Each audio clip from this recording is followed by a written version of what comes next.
Yeah, I'm glad the Fed didn't take care of me today. It hasn't actually. We've actually traded the Fed really well, and I think that this is the most important thing, and it's about patience. I was in trades. I could have showed you AMD that broke the level, and we absolutely crushed that to the downside on Fed. Well, I could show you the trade we just took on Tesla. We could show you our Microsoft. There's lots. We could show you Meta, which we're going to do. And the reason why I think Meta is so important is because even before the Fed came out, and I want to thank everybody for joining us early, and make sure you hit that sponsor at the bottom right. Day Trade the World to start your prop floor, by the way, before I forget that. And that is just to be patient. We talked about waiting for some levels. It was so expected to be 50 basis points that I just wasn't sure what was going to happen right away at 2 o'clock. And as you can see here for Meta, it was just a big time move to the downside. This is 2 o'clock right here, and it's a huge move. You can see when the volume came in, it definitely extended it to the downside, and we don't have any trades at all until we were happy that we found a bottom possibly here at 119.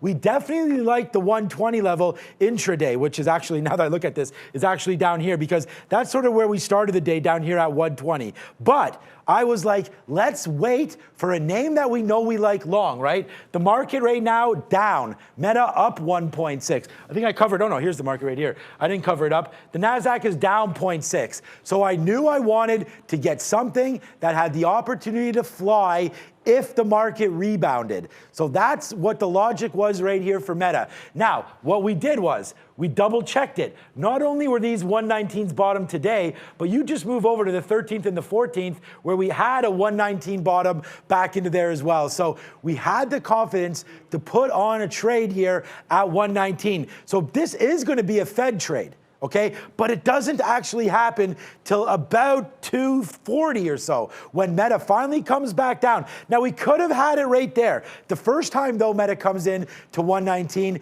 we didn't have confidence that it was going to be the bottom. That's the thing. We did not have confidence that that was the bottom. It could have kept on going. We actually got out of our Microsoft trade when it broke that 256 because we were like, hey, maybe the bottom is lower. Maybe there is no bottom. So we waited for it to happen. We get in. Look at this first take. Because it's Fed, you have to expect sort of the unexpected, right? That's a big move. 119.50, first out 120.20. That's 70, 80 cents. Fine. I don't really know why we took that, to be honest with you. It just happened so quickly. It was like in 1 or 2 minutes. Then boom, right back into this other range. So what we have to do is, if we're going to play off support and resistance, that has to be our logic to get out. So here it comes right back up to the upside. 120, 150, we're out. Not only is it a 50, but it's right there. You saw me trade this live on the show. Then we rip up and we do the same math again. And this time, though, I thought we were mooning. I was like, honestly, I thought the day's high was in jeopardy once we broke through like this. We broke huge. Look at this volume.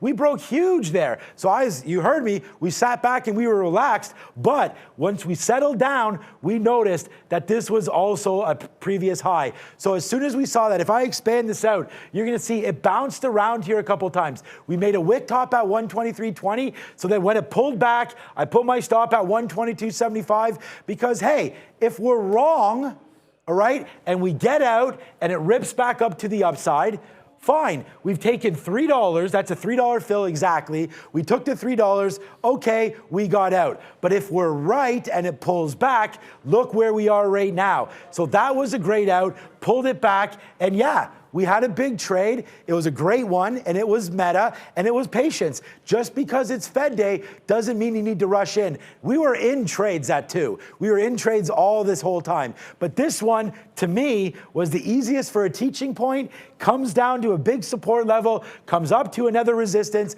and we play them both. It's Meta, and it's your Fed trade of the day.